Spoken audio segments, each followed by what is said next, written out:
করবে। তো সবাইকে একসঙ্গে নিয়ে ওই আগের বারেরই মতন গেস্ট গেস্ট টিচারকে নিয়ে এসে গেস্ট টিচার ১ ঘন্টা ১.৫ ঘন্টা ধরে সায়েন্স নিয়ে বলবে। হ্যাঁ, কিছু প্র্যাকটিক্যাল দেখাবে। তো তারই আমি একটা ওই আমরা আগেরবারে যেভাবে করেছিলাম, আমি জাস্ট মনে করিয়ে দিচ্ছি ভুলে গেলে।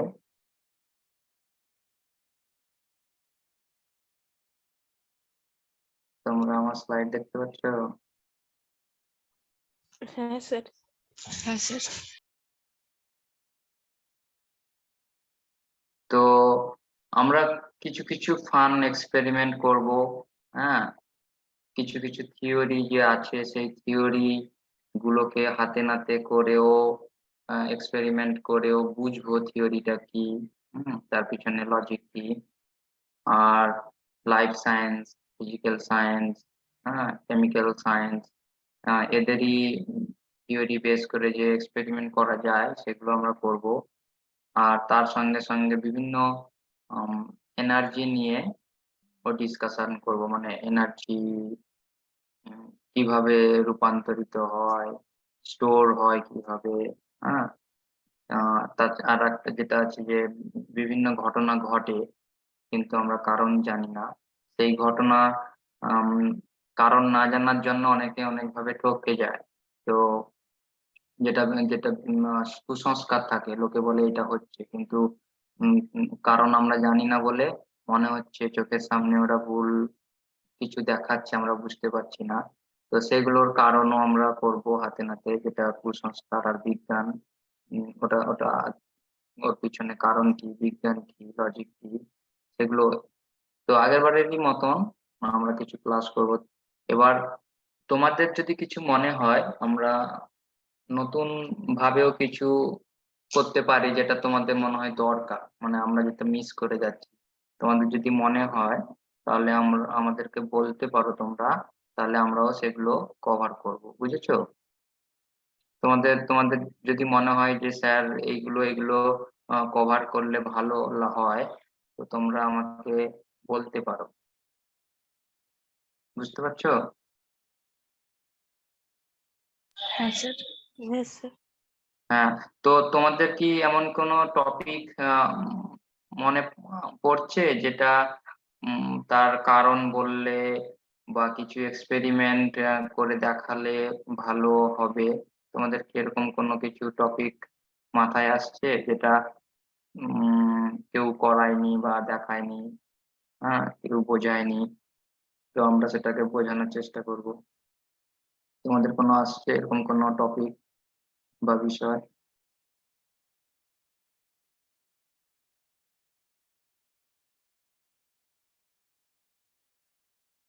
যাই হোক, পরে পরে যদি কোনো এক কিছু মনে হয় যে এই টপিকটা কভার করলে ভালো হবে, তাহলে আমাকে অবশ্যই জানাবে। হ্যাঁ, তাহলে আমরা সেই টপিকের এক্সপার্টকে নিয়ে আসবো। আমরা সেই এক্সপার্ট এই টপিকটাকে নিয়ে তোমাদের কাছে এক্সপ্লেইন করবে, বুঝেছো? আমাকে জানাবে যদি কোনো টপিক আমরা কভার করছি না অথচ তোমাদের দরকার। হ্যাঁ, তাহলে আমরা ওটাকেও কভার করব। তো আমি জাস্ট কয়েকটা আগের বারে যে ক্লাসগুলো হয়েছিল সেই ক্লাসগুলোর কয়েকটা মোমেন্ট দেখাবো। হ্যাঁ, যাতে তোমাদের আবার মনে পড়ে যে ক্লাসটা কিভাবে হয়েছিল। আর এইবারেও সেরকমই টাইপের হবে প্রায়। তো এই এক্সপেরিমেন্টটা তোমাদের মনে পড়ছে?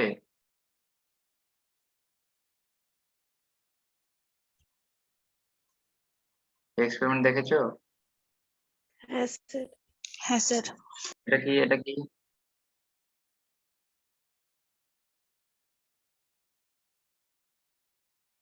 এটা কি এক্সপেরিমেন্ট করে দেখানো হয়েছিল? স্যার এই হাইড্রোক্লোরিক অ্যাসিডের মধ্যে ন্যাপথলিন।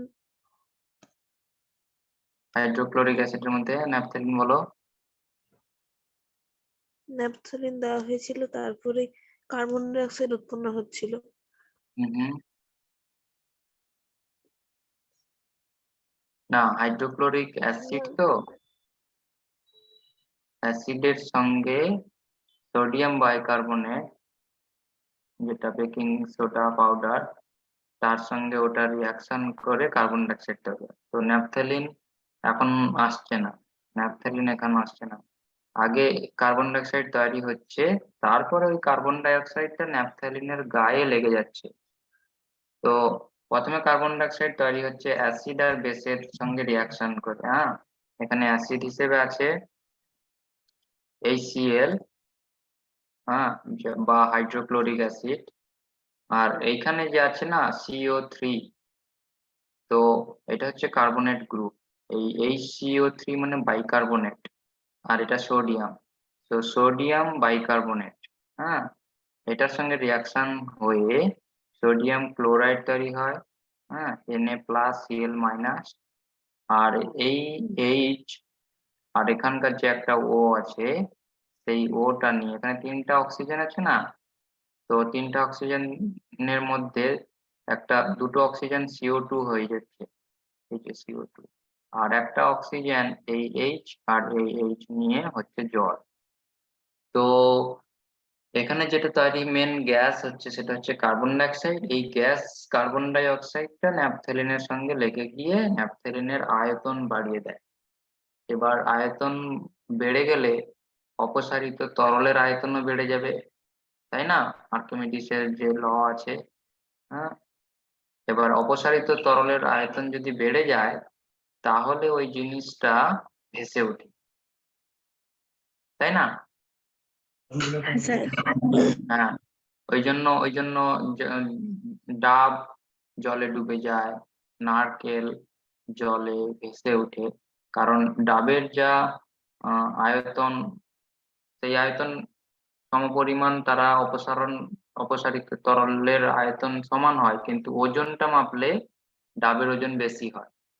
ডাবের যে আয়তন মানে যে শেপ, যতটা ভলিউম, সেই একই ভলিউম জল ও অপসারণ করে, কিন্তু ওই জলের ওজন আর ডাবের যে ওজন, জলের ওজনটা অনেকটা কম, ওই জন্য ডাবটা ডুবে যায়।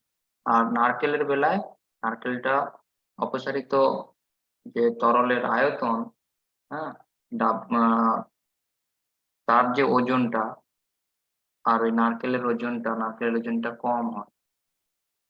তো তোমরা এটা পড়েছো তাই না, অপসারিত তরলের আয়তনের ওজন যদি বেশি হয়, তাহলে ওই জিনিসটা ভেসে ওঠে। তো একইভাবে শুধু ন্যাপথেলিনটা যখন ওই কার্বন ডাই অক্সাইড জুড়ে গেল, তখন আয়তনটা বেড়ে গেল, তখন অপসারিত তরলের আয়তন বেড়ে গেলে তখন ভেসে ওঠে, তাই? এবার এই যে হচ্ছে experiment, বেশ লাগে আর একটা ন্যাচারাল লাগে। তো অ্যাসিড হিসেবে আমরা অ্যাসিটিক অ্যাসিড, দেখতে থাকি যে অ্যাসিড, সাইট্রিক অ্যাসিড বা HCl, এবং অ্যাসিড বেস হিসাবে জেনারেলি সোডিয়াম বাইকার্বনেট। তো অ্যাসিড আর এই বেসের রিঅ্যাকশনের ফলে কার্বন ডাইঅক্সাইড তৈরি হয়, আর ওই কার্বন ডাইঅক্সাইড ন্যাপথেলিনের গায়ে লেগে গিয়ে তোমরা সাউন্ড শুনতে পাচ্ছিলে? হ্যাঁ হ্যাঁ স্যার। স্যার। সাউন্ড শুনতে পাচ্ছে?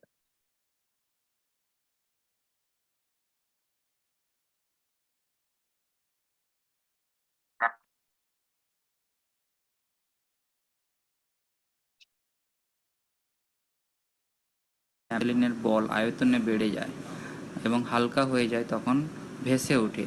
আবার যখন উপরে উঠে আসে, তখন ওই কার্বন ডাইঅক্সাইডগুলো বাতাসের সংস্পর্শে ভেঙে যায়, তখন ন্যাপথেলিন ভারী হয়ে গিয়ে নিচে ডুবে যায়। এইভাবে চলতে থাকে। এটা তোমরা আগের বারে দেখেছিলে তাই তো? এখন আওয়াজ শুনতে পেয়েছো তোমরা? হ্যাঁ স্যার। হ্যাঁ স্যার। হ্যাঁ। তো আমি আমি জাস্ট আজকে শুধু ওই আগের বছরে জাস্ট ছোট ছোট একটা করে জিনিস, যাতে তোমাদের আবার মনে পড়ে, আমরা আবার আম, একই পেজে আসি, তারপর থেকে আমরা আবার নতুন করে শুরু করব। হ্যাঁ, তো কিছু আমরা পুরানো জিনিস বলবো, যাতে তোমাদের আবার মনে পড়ে, কারণ এই জিনিস বারবার জানলে তবে গিয়ে সায়েন্স আরো ভালো করে মনে থাকবে, আরো জানতে পারবে ভালো করে, আর একটু হায়ার লেভেলে পরপর জানতে পারবে। যেমন 9-এ যদি কিছু অ্যাসিড বেস পড়ো, যখন 11-12-এ উঠবে তখন অ্যাসিড বেসই পড়বে, কিন্তু একটু অ্যাডভান্স লেভেলে। আবার যখন অনার্স নিয়ে পড়বে তখন আবার ওই জিনিসটারই একটু অ্যাডভান্স লেভেলে পড়বে। তো আমরা ধীরে ধীরে একটু উপরের দিকে যাব যখন পরের ক্লাসগুলো হবে। হ্যাঁ, কিছু কিছু হয়তো কমন থাকবে। হ্যাঁ, তো এই এই এক্সপেরিমেন্টটা মনে পড়ছে তোমাদের? এটা কি মনে হচ্ছে ছবি দেখে?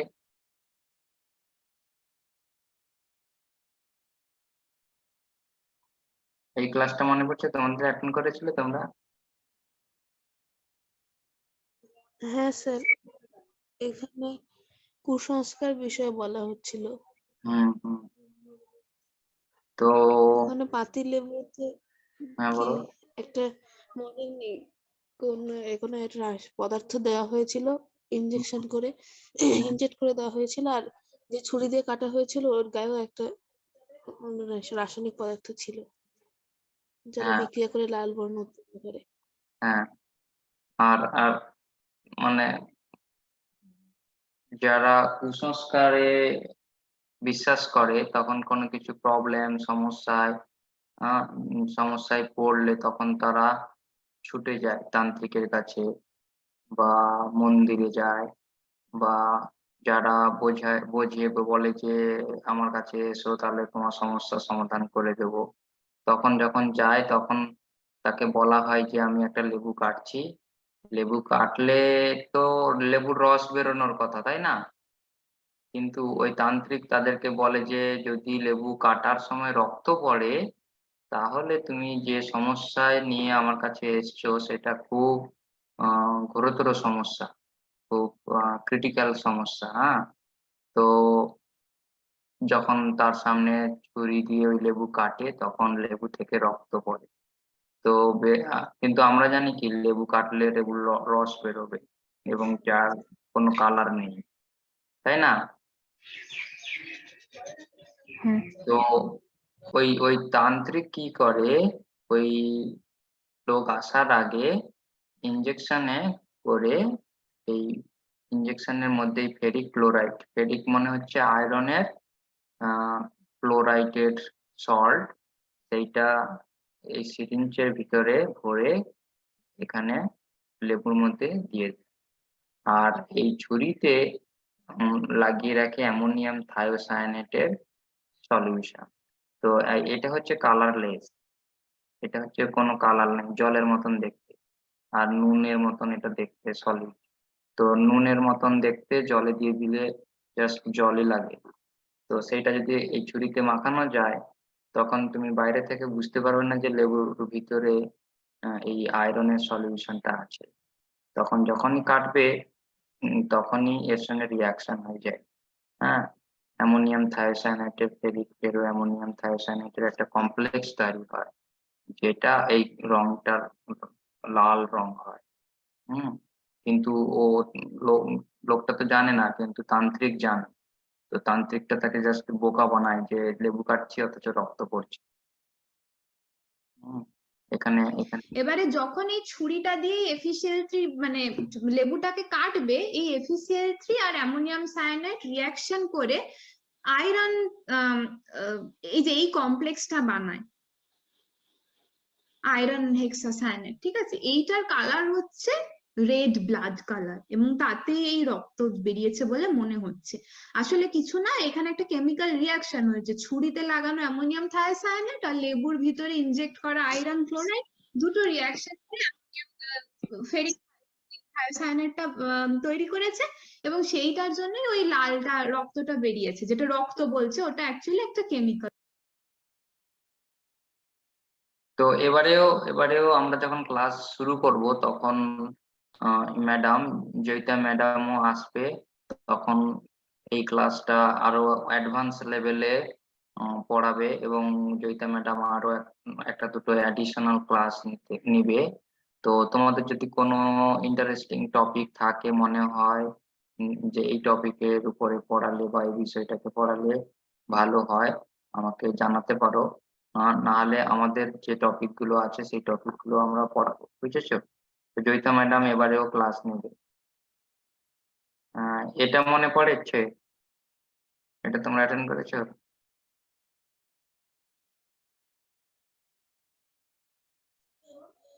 হ্যাঁ স্যার। কিছু বলতে পারবে পেন দিয়ে কিভাবে লেখা হয়? স্যার পেনের নিপের মধ্যে একটা ছোট্ট বল থাকে, সেই হুম পেনের যে কালি আছে সেই কালিটা মাধ্যাকর্ষণ টানের প্রভাবে ওই বলের মধ্যে আসে, আর বলটা যখন আমরা পেন দিয়ে কাগজে লিখি ঘর্ষণের ফলে ওই বলটা ঘুরতে থাকে, আর এই কালিটা একের পর এক ঘুরে ঘুরে আসতে থাকে, এইভাবে আমরা লিখি। হুম হুম হুম ঠিক। তো এখানে ফ্রিকশন বল, ফ্রিকশন ফোর্স ওটা কাজ করে। আর ওই বলের শেপ, যে গোল বল থাকে, সেই বল যদি আবার নষ্ট হয়ে যায় তখন আবার লেখা ভালো হয় না। তো শেপ, ফ্রিকশন এগুলোর উপর ডিপেন্ড করে কত স্মুথ লেখা হয়, তারই একটা এক্সপ্লেনেশন এই এক্সপেরিমেন্ট দিয়ে বলা হয়েছে। পেনটা তো ওই বলটা ঘুরছে এবং ঘুরতে করার সঙ্গে সঙ্গে ও পিছনের দিকে যে কালি রয়েছে সেই কালিটা ওই বলে মাখানো হচ্ছে। তো সেই জন্য আমরা এই বলটা কালিটা মাখানো হচ্ছে এবং বলটা যখন পেপারে ঘষা হচ্ছে তখন ওখানে লেখা হচ্ছে। তোমরা হয়তো লক্ষ্য করে থাকবে যে এই বলটা ঘোরাটা খুব গুরুত্বপূর্ণ। বলটা সঠিকভাবে পেনের মুখে ওই নিপের মধ্যে যে ঘোরাটা সেটা খুব গুরুত্বপূর্ণ। অনেক সময় দেখবে তোমরা পেন হাত থেকে পড়ে গেলে ভালো আর লেখা হয় না। কেন হয় না বলো তো? স্যার বল পড়ে যায়। সেই বলটা নষ্ট হয়ে যায়। হ্যাঁ, এবারেও শান্তনু স্যার ক্লাস নেবে। হ্যাঁ ও শান্তনু স্যার যেটা একেবারে পড়েছিল, বিভিন্ন মোটর কিভাবে চলে, কিভাবে ট্রেন চলে, হ্যাঁ কিভাবে এই বল চলে, তো বিভিন্ন রকমের কিভাবে ওই খেলনা নৌকাগুলো চলে জলের উপরে, তো ওই ফোর্স গুলোকে কাজে লাগিয়ে, হ্যাঁ যে টপিকটা ছিল তার উপরে কভার করেছিল। তো এবারেও শান্তনু স্যার পড়াবে পরের ক্লাসগুলোতে। এই এক্সপেরিমেন্টটা মনে পড়ছে? সায়েন্স স্যার পড়েছিল। আচ্ছা এক্সপেরিমেন্ট দেখা যাক। এবারে দেখো এই যে অ্যারো দেখতে পাচ্ছ, অ্যারো গুলো, হ্যাঁ স্যার। এইগুলোকে আমি যখন জলের মধ্যে দিয়ে নিয়ে যাবো, দেখো আলোর প্রতিফলনের জন্য কি হবে, এই অ্যারোটা উল্টে যাবে। হ্যাঁ স্যার। মজার ব্যাপার না? দেখো আবার একই দিকে চলে এলো। এটা তোমরা ক্লাস অ্যাটেন্ড করেছিলে? মনে হ্যাঁ পড়ছে? স্যার। হুম হ্যাঁ স্যার। হ্যাঁ। হ্যাঁ। তো আলো নিয়ে আলো যে টপিক নিয়ে সেটা কভার করা হয়েছিল, আরো অন্যান্য এক্সপেরিমেন্টে দেখিয়েছিল। আরো দেখিয়েছিল যেটা বরফের মধ্যে নুন দিয়ে সুতো দিলে দুটো বরফ লেগে যাচ্ছে, জোড়া লেগে যাচ্ছে, সেই এক্সপেরিমেন্টও দেখিয়েছিল সায়েন্সরা। হ্যাঁ তো সায়েন্স আরো ক্লাস নেবে এবারেও। তো এইভাবে আমরা যদি কিছু ঘটনা আমরা দেখি এবং তাকে হাতে নাতে আমরা যদি প্রুভ করার চেষ্টা করি, তাহলে আমরা ভালোভাবে ওটাকে বুঝতে পারবো। হ্যাঁ আর বিজ্ঞানের লজিক থিওরি ভালো করে কোরিলেট করতে পারবো এক্সপেরিমেন্ট করে। দুটোকে উম, বোঝা যাবে ভালো করে হাতে নাতে। তাছাড়া আমাদের যে এগুলো যদি আমরা বারবার করে থাকি, শুধু পড়ে নিলে যতদিন মনে থাকবে, হাতে নাতে করলে প্রুভ করলে আরো বেশি দিন মনে থাকবে। তো জ্ঞানটা অনেক দিন ধরে আমাদের মনের মধ্যে থাকবে। আর আমরা বিভিন্ন স্কলার, বিভিন্ন সায়েন্টিস্ট যারা দেশে বিদেশে গবেষণা করছে, তাদের সঙ্গে তোমরা কথা বলতে পারবে। তোমাদের কোনো কিছু কোশ্চেন থাকলে তোমরা করবে। বা অন্য যে কোনো ব্যাপারে উচ্চ শিক্ষার জন্য আরো কি কি ভাবে পড়া যায়, কিভাবে সামনের দিকে এগোনো যায়, সেটা বিজ্ঞানের দিকে, হম বা মেডিকেলের দিকে, বা কলেজের টিচার প্রফেসরের দিকে, হওয়ার জন্য যে লক্ষ্যগুলো যদি থাকে তোমাদের, তো সেগুলো নিয়ে যদি কোনো কোশ্চেন থাকে, তো তোমরা এই যে সায়েন্টিস্ট, রিসার্চ স্কলার এদের সঙ্গে তোমরা কোশ্চেন করতে পারো, ইন্টারাক্ট করতে পারো। এটা একটা বড় একটা সুবিধা। অন্যান্য স্টুডেন্টরা যেটা পায় না, শুধু পড়ে যায়।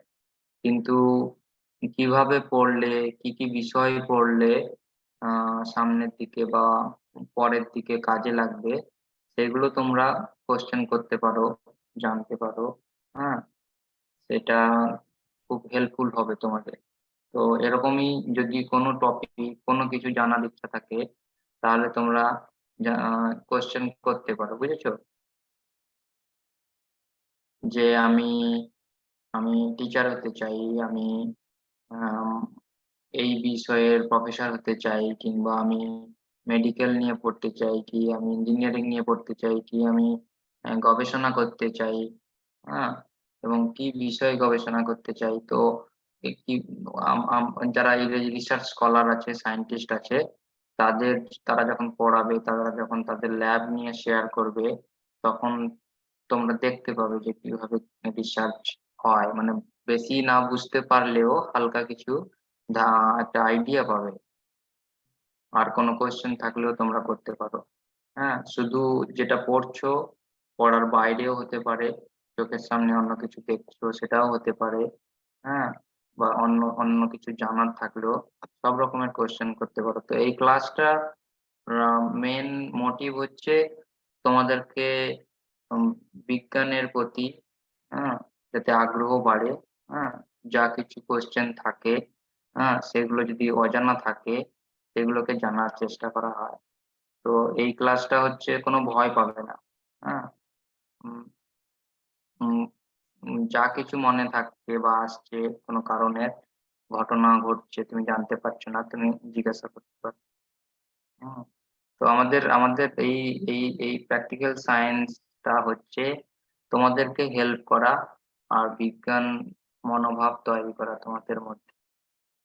তো আবার যখন কোনো কম্পিটিশন হয়, হ্যাঁ, যখন কোনো সায়েন্স কম্পিটিশন হয় কিংবা কোনো এক্সিবিশন হয়, তো তখন তোমরা যদি পার্টিসিপেট করো ওই কম্পিটিশন গুলোতে, তখন আমরা তোমাদেরকে মেন্টর করব।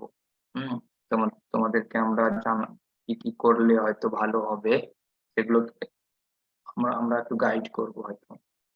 তো তোমরা যদি মনে করো যে তোমাদের স্কুলের আশেপাশে বা স্কুলে কোনো বিজ্ঞান মঞ্চ হচ্ছে, হ্যাঁ, কিংবা কোনো কম্পিটিশন হচ্ছে, তুমি পার্টিসিপেট করতে চাও, তাহলেও আমাদেরকে জানাতে পারো, আমরা হেল্প করব। তুমি যে টপিকের উপরে কিছু করতে চাইছো, সেইটাকে আরো ভালোভাবে কিভাবে প্রেজেন্ট করা যায়, বা কি কি বললে আরো ভালো হতে পারে, তো আমরা আমরা সবাই মিলে একটা ফিডব্যাক দিব, উম, যাতে আরো ভালো করে তোমরা পার্টিসিপেট করতে পারো। তো বেসিক্যালি এই প্র্যাকটিক্যাল সায়েন্সের লক্ষ্যগুলো হচ্ছে যে শুধু পড়া নয়, তোমরা যাতে আরো পার্টিসিপেট করো, যাতে উম, ভালো করে প্রেজেন্ট করো, সেগুলোতেও আমরা হেল্প করব। হুম, তার জন্য আমরা স্পেশাল ক্লাস বা ওই রিলেটেড কোনো এক্সপেরিমেন্ট, এক্সিবিশন আমরাও করে দেখাতে পারি। হ্যাঁ, বা তোমরা দেখাতে পারো, আমরা ফিডব্যাক দিতে পারি। তো সেটাও এই ক্লাসগুলোর মধ্যে থাকবে। তো আমি জাস্ট হালকা একটা আর কিছু কথা বলে তারপরে আজকের ক্লাসটা আমি তাড়াতাড়ি ছুটি করে দেবো। পরের সপ্তাহে, তারপরের সপ্তাহে, যেহেতু আমরা একটা সপ্তাহ ছাড়া ছাড়া এই ক্লাসগুলো করব, তো সেই সময় আমরা আবার সব স্টুডেন্টকে নিয়ে নতুন একটা টপিক, হয়তো জয়িতা ম্যাডাম কিংবা শান্তনু স্যারকে নিয়ে ক্লাসটা করানো হবে। বুঝেছো? তো আমি জাস্ট একটা মেসেজ দিব যে আমরা সারা দিন যা কিছু করি না কেন কিংবা দেখি না কেন, তার মধ্যে একটা আহ বিজ্ঞান কিন্তু আছে। মানে আম, সকাল থেকে ঘুম থেকে উঠে আমরা কি করি? চোখে জল দিই, মুখ ধুই, তাই না? তো সেই যে জল দিলাম, জল জলের ফর্মুলা, সেটা একটা কেমিস্ট্রি। জলের ফর্মুলা জানো তো তোমরা? হ্যাঁ স্যার। হ্যাঁ স্যার। কি বলতো? Sir H2O। H2O, দুটো হাইড্রোজেন একটা অক্সিজেন, তাই না? হুম। তো দুটো হাইড্রোজেন পরমাণু একটা অক্সিজেন পরমাণু মিলে একটা যৌগ হলো। সেই যৌগটা হচ্ছে H2O বা ওয়াটার, সেটা একটা অণু হলো। হ্যাঁ, তো সেটা হচ্ছে কেমিস্ট্রি। তো জল থেকে শুরু করলাম, জল মুখ ধোয়ার পরে আমরা কলগেট দিয়ে আহ আমরা দাঁত মাজি, তাই না? তো কলগেটের মধ্যে প্রচুর কেমিক্যাল আছে, কলগেটের মধ্যে প্রচুর কেমিক্যাল থাকে। তো তো মেন একটা একটা একটা অ্যাক্টিভ কম্পাউন্ড থাকে, সেটা হচ্ছে ফ্লোরাইড। তো কলগেটের মধ্যে ফ্লোরাইড থাকে। তোমরা তোমাদের বাড়িতে যে কলগেট আছে, সেই কলগেট, যে কোনো জিনিস তোমরা বাজার থেকে কিনো না কেন, সেই জিনিসের উপরে লেখা থাকে ইনগ্রেডিয়েন্টস গুলো বা কম্পোনেন্টস বা কেমিক্যাল। তো এরকম টার্ম লেখা থাকে, ইনগ্রেডিয়েন্টস, কেমিক্যালস, কম্পোনেন্টস।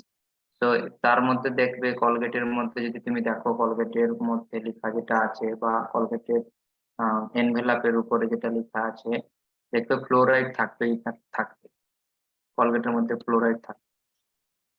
এবার স্যার ফ্লোরাইড, ফ্লোরাইড তো শরীরের জন্য খারাপ। হ্যাঁ বলো।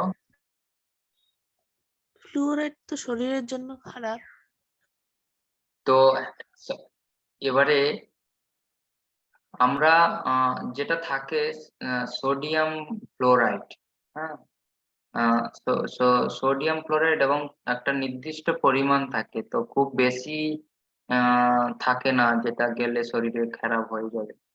তো কি হয়, যদি ওই ফ্লোরাইডটা না দেওয়া থাকতো, তাহলে আমরা কিছু খেলে, আহ, যদি মুখ বা এই দাঁত যদি না ধুই, যদি আমরা কিছু একটা খেলাম, তারপরে যদি কিছু না করি, মানে জলও দিলাম না মুখে বা জল খেলাম না, আবার জল দিয়ে দাঁত ধুলাম না, তখন আমাদের দাঁত একটা টক টক টক টক ভাব মনে হয়। তো বেসিক্যালি আমাদের মুখের মধ্যে অনেক ব্যাকটেরিয়া থাকে, অনেক এনজাইম থাকে, হ্যাঁ, অনেক অনেক শরীরে অনেক কিছু তো আছে।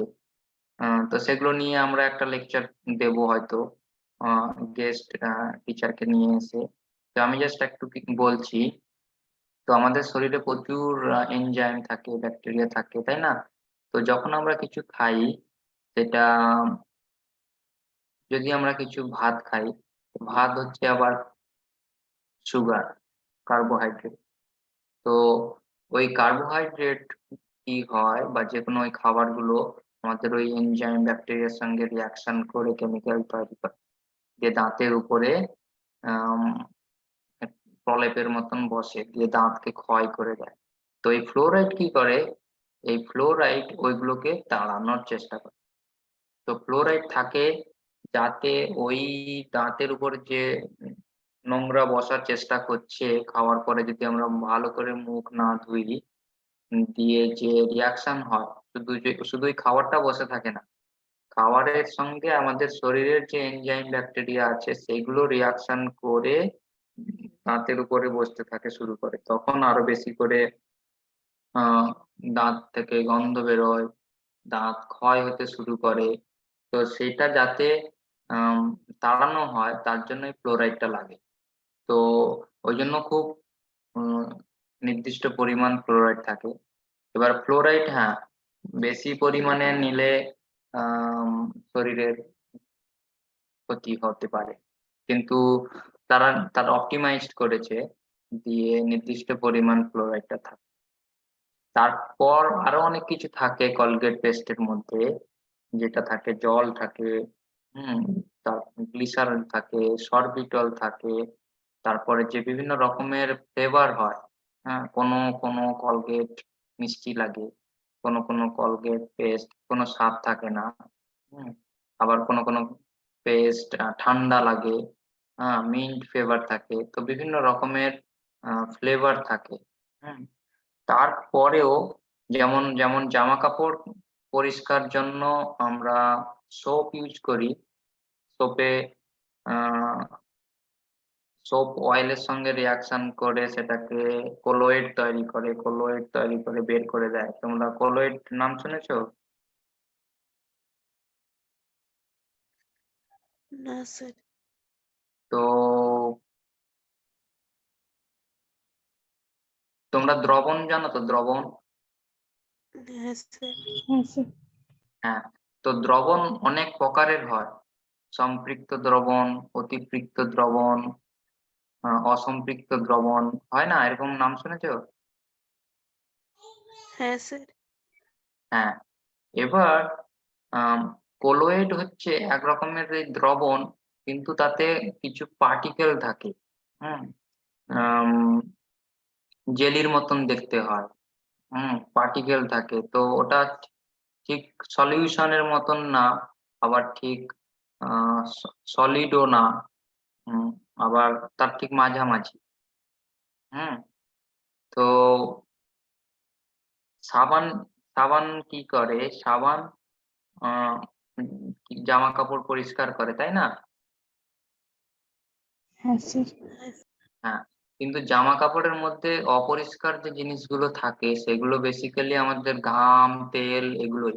আমরা যে জামা পরি সেই জামা কি করে, কিছু ধুলো নেয়, কিছু নোংরা নেয়, আর কিছু শরীরের থেকে যে ঘাম বেরোয় বা আমাদের শরীরের থেকে যে আমরা তেল মাখি, সেগুলো জামাতে লেগে যায়, তো তখন জামা নোংরা হয়ে যায়। তো তখন ওই তেল কি করে, এই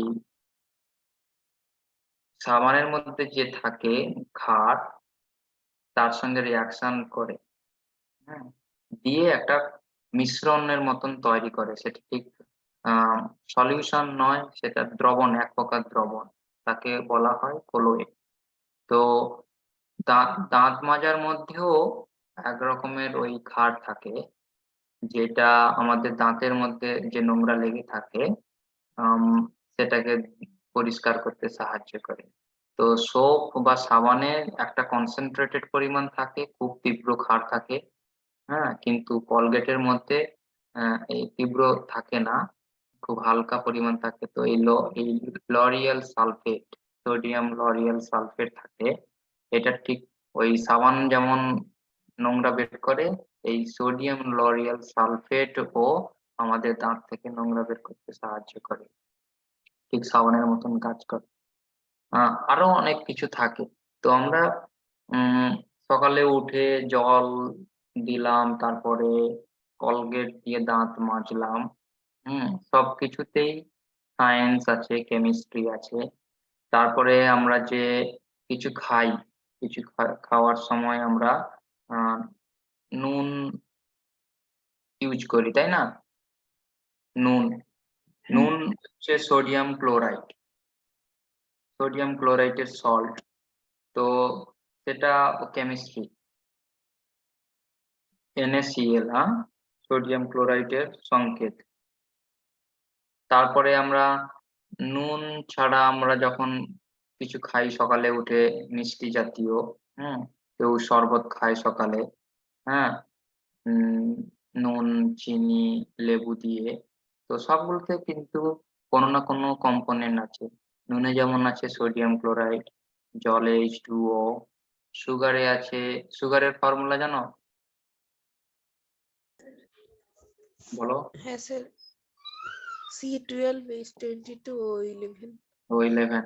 তো সুগার হচ্ছে সুক্রোজ, তাই না?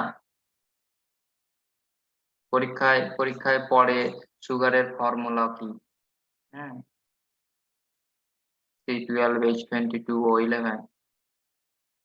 হুম, তো এই যে বলছি সকালে উঠে দাঁত মাজার পরে আমরা যদি শরবত খাই নুন, চিনি, লেবু দিয়ে, তো সেগুলোতে প্রত্যেকটাতেই কিন্তু কেমিস্ট্রির কোনো না কোনো কম্পোনেন্ট আছে। তো শুধু জল মানে শুধু ওয়াটার, H2O, শুধু নুন সোডিয়াম ক্লোরাইড, শুধু চিনি খেলে, শুধু চিনি খাচ্ছি মানে কি এই মলিকুলটাই খাচ্ছি।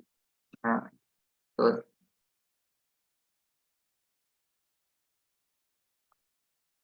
sorry,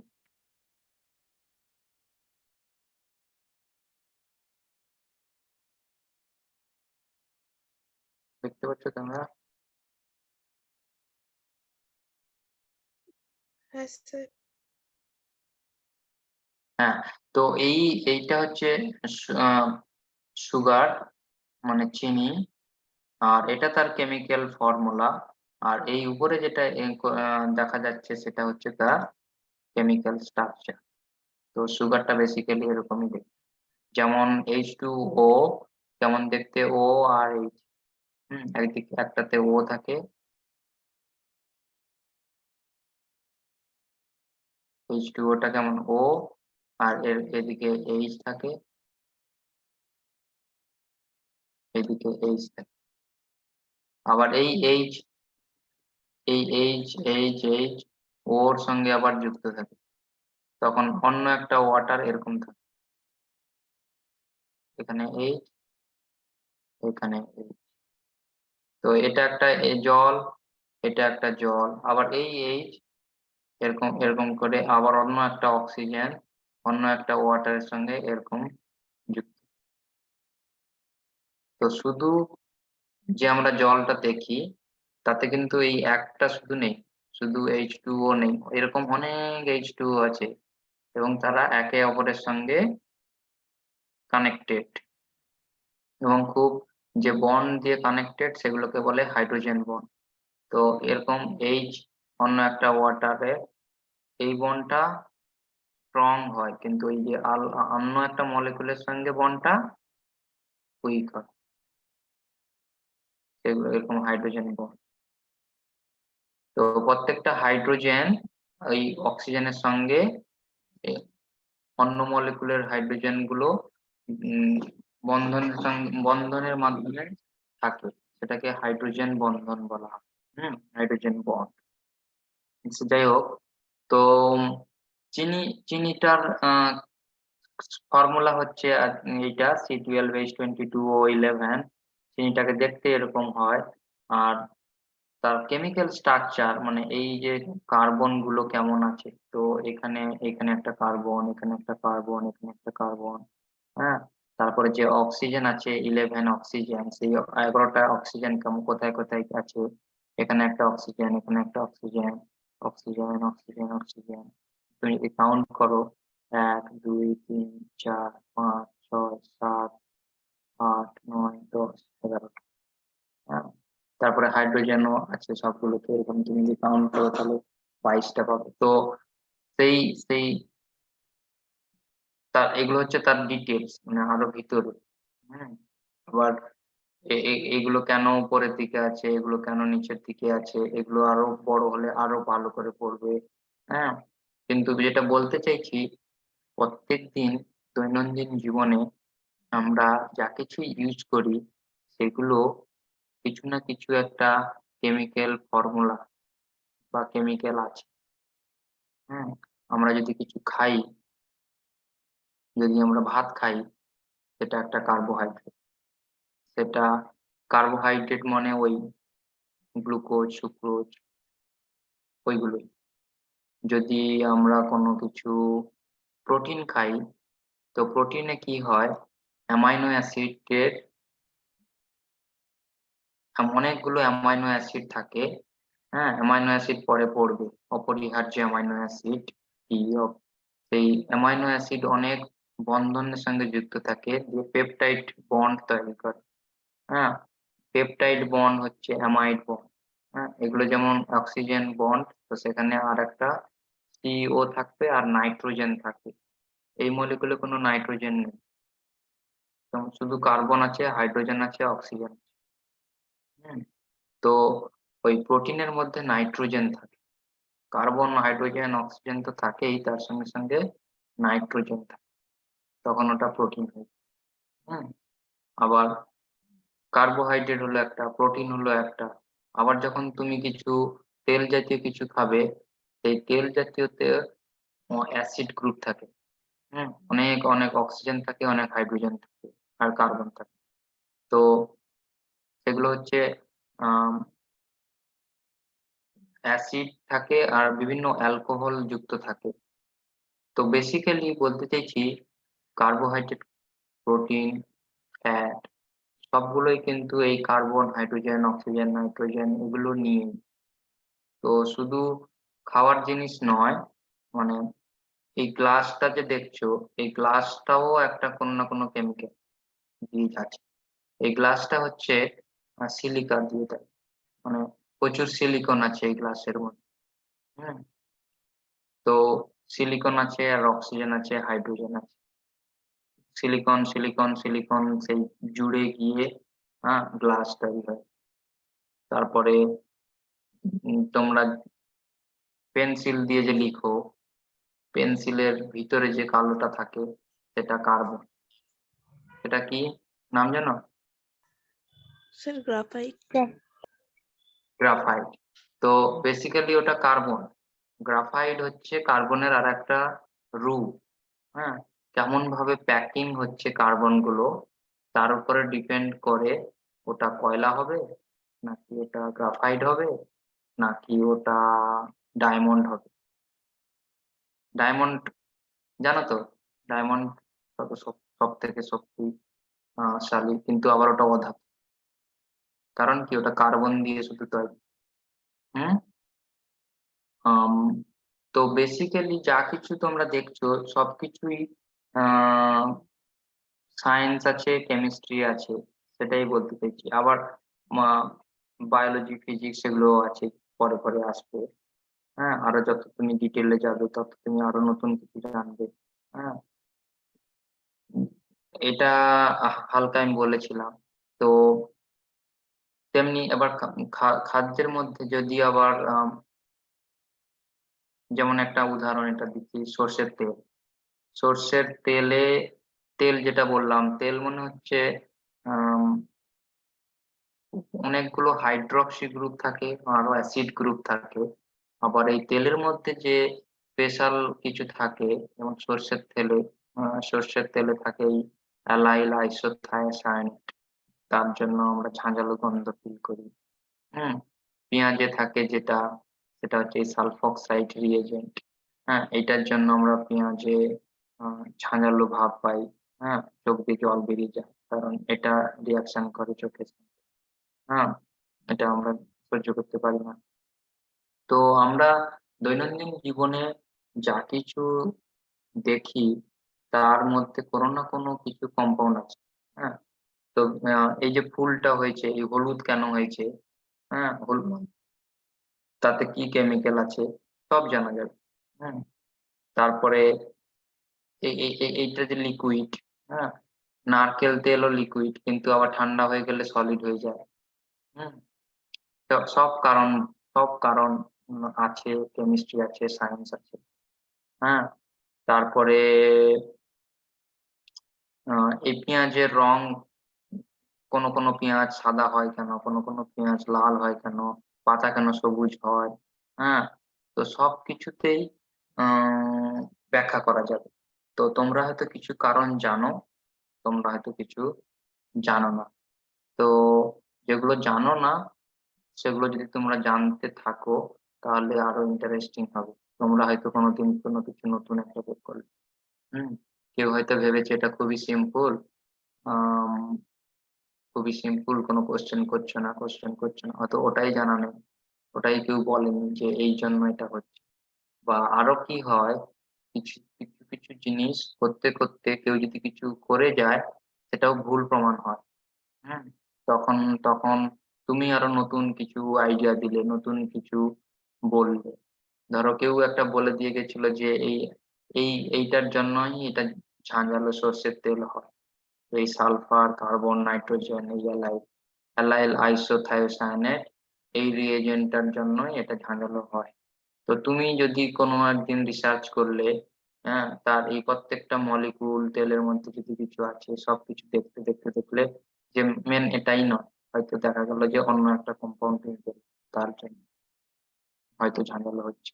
তো অনেক সময় কেউ কিছু বলে গেছে, সেটা ভুলও হতে পারে, নতুন কিছু আসতে পারে।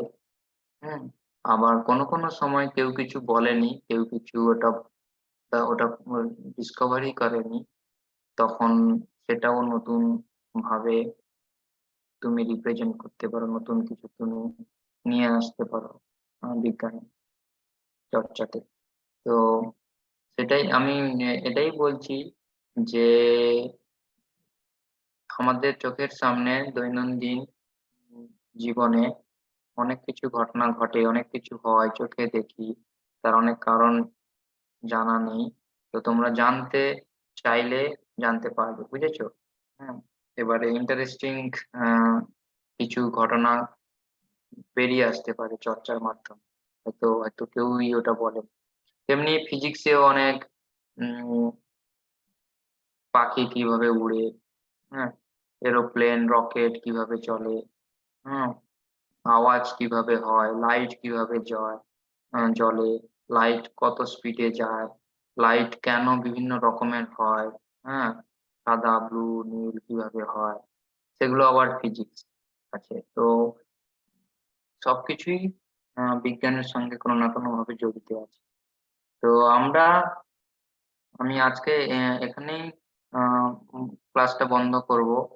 পরের সপ্তাহ থেকে আমরা পার্টিকুলারলি কোনো একটা টপিককে ধরে সেই টপিকের বিষয় নিয়ে আলোচনা করব।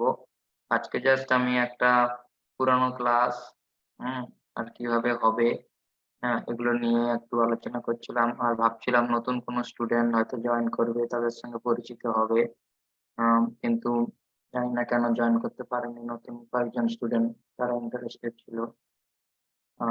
সেটা আমি তাদের সঙ্গে পরে মিট করব। উম, আর পরের দিন থেকে ভাবছি ওই 20-30 জন স্টুডেন্ট, যেটা অন্য স্কুলের, হুগলি জেলার, তারা হয়তো তোমাদের সঙ্গে জয়েন করবে, তো একসঙ্গে জয়েন করব, ক্লাস হবে। তো আজকে কি তোমাদের কোনো কোশ্চেন আছে? তোমাদের যদি কোনো কোশ্চেন থাকে। হ্যাঁ, কি বলছো সমস্মিতা? না স্যার। তরফের কোনো কোশ্চেন আছে নাকি? স্যার একটা কোশ্চেন ছিল, বলো।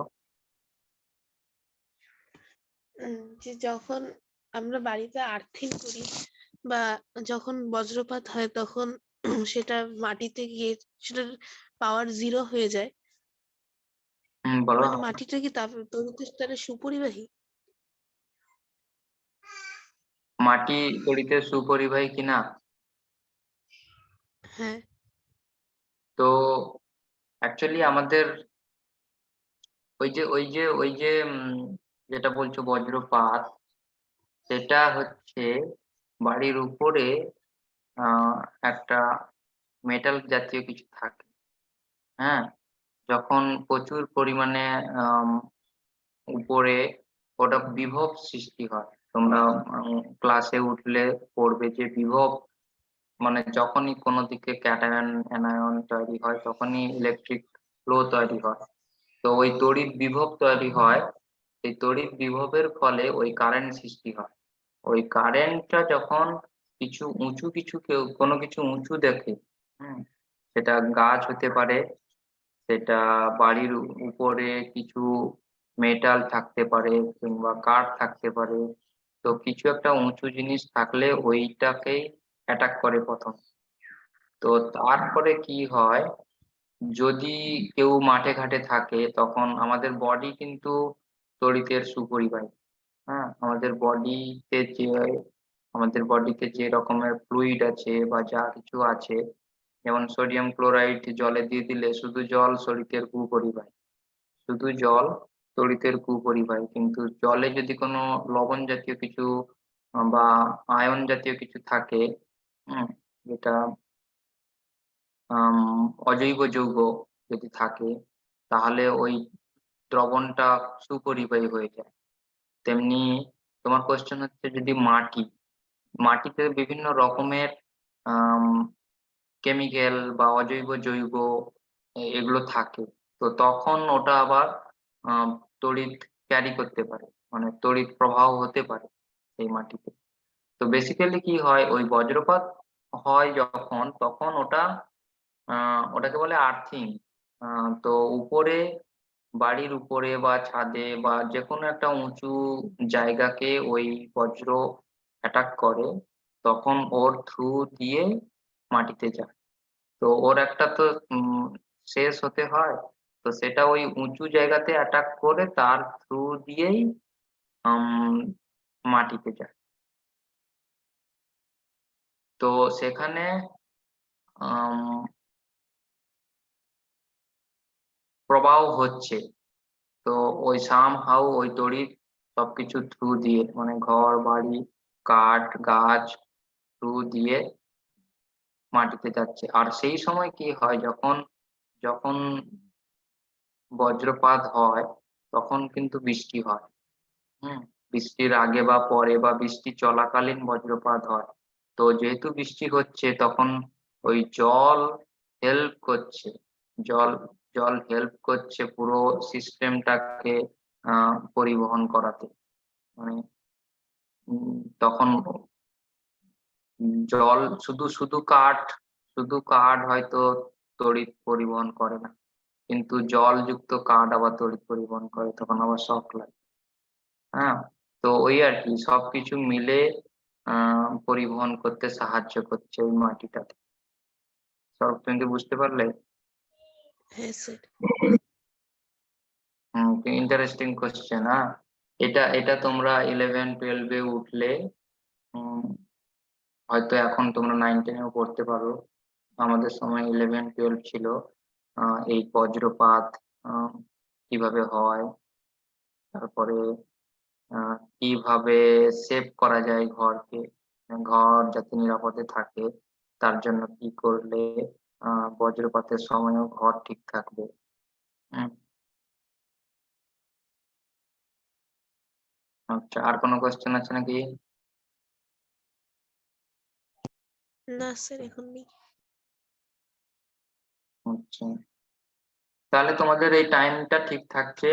আমরা এই টাইমেই তাহলে সবসময় মিট করব, কিন্তু ওই যেটা বললাম, আমরা একটা সপ্তাহ ছাড়া ছাড়া মিট করব। হ্যাঁ, আর সোমস্নিগ্ধা তুমি তাহলে ক্লাসরুমটা জয়েন করে নেবে, ইমেলটা পাঠিয়ে করে ইনভাইটেশন দিয়েছি। স্বরূপ তুমি তো জয়েন করে ফেলেছো, আর আমরা ওই বাকি স্টুডেন্টদেরকে জয়েন করাবো। হ্যাঁ, যদি কোনো হোমওয়ার্ক থাকে, হ্যাঁ, তখন ওইগুলোতে গিয়ে আপলোড করতে হবে। তো বাকি ক্লাস তোমরা যেটা অ্যাটেন্ড করছো, ইংলিশ, কম্পিউটার, সেখানেও তোমরা এই গুগল ক্লাসরুমটা ইমেলে গিয়ে অ্যাকসেপ্ট করে নেবে। হ্যাঁ, তো প্রত্যেকটা সাবজেক্টের জন্য তোমাকে অ্যাকসেপ্ট করতে হবে, বুঝেছো? যদি হোমওয়ার্ক দিতে হয় তাহলে সেগুলো আপলোড করতে সুবিধা হবে। তাহলে ঠিক আছে, হ্যাঁ, আজকে